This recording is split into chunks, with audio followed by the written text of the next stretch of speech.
దమ్కా బిర్యానీ, మిర్చి కా సాలన్, కుబానీ కా మీఠా, అమ్మో అమ్మో అమ్మో ఎన్ని తీర్ల వంటకాలు. ఏ మాట కా మాటనే చెప్పుకోవాలి. పార్లమెంట్ ఎంపీలంతా అదృష్టవంతులే పోరి. ఒక్క పారే మన హైదరాబాద్ వంటకాలన్నీ రుచి చూడబోతున్నారట. కానీ మన బిర్యానీ ముచ్చట చూడుర్రి, హైదరాబాద్ గల్లీల కాడికెళ్ళి ఢిల్లీ దాకా పోతుంది.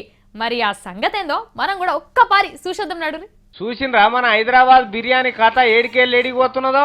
మన car party MP Jitender Reddy sir parliament క్యాంటీన్లో ఈ బిర్యానీ పెట్టిస్తున్నాడట. ఇక చూడుండ్రి, ఢిల్లీ పార్లమెంట్లో మన హైదరాబాద్ బిర్యానీ దొరకడు అంటే మామూలు ముచ్చట్నేనా? ఎంపీలంతా లైన్ కట్టి తినిపోవాల్సిందే. ఒక్క పారి రుచి తలిగానంటే నాలుగే కిడిచిపెడతారా? బువ్వ గంట ఎప్పుడు కొడతారా, ఎప్పుడెప్పుడు హైదరాబాద్ బిర్యానీ తిందామనే చూస్తారు.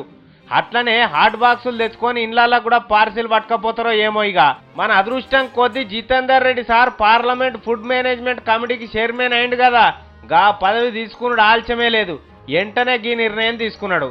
సేమ్ మన హైదరాబాద్ హోటళ్లలో బిర్యానీ ఎట్లయితే చేస్తారో అట్లనే టేస్ట్ వచ్చేటందుకు పార్లమెంట్ క్యాంటీన్లో పనిచేసే వంటోళ్ళని అందరినీ హైదరాబాద్ పట్టుకొచ్చి ట్రైనింగ్ ఇప్పిస్తాడట. ఈడ కమ్మటి హైదరాబాద్ బిర్యానీ లభించునని అందరికి అర్థమయ్యేటట్టు అన్ని భాషలల్లో బోర్డులు రాపిస్తారట జితేందర్ రెడ్డి సారు. మీరు చాలా గొప్ప పని చేస్తున్నారు, మంచిగానే ఉంది, అందులో అనుమానం ఏం లేదు.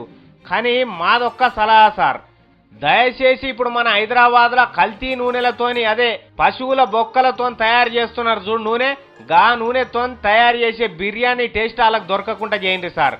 ఎందుకంటే ఒక్క పారి గా టేస్ట్ కనుక ఎంపీలందరికి దొరికేనా అంటే అస్సలే ఇడవరిగా ఎప్పటికి అదే కావాలంటారు.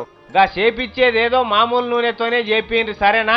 ఇక అట్లా కాదంటే మన హైదరాబాద్లో దొరికే బొక్కల నూనె సీక్రెట్ అందరికి లీక్ అవుతుంది.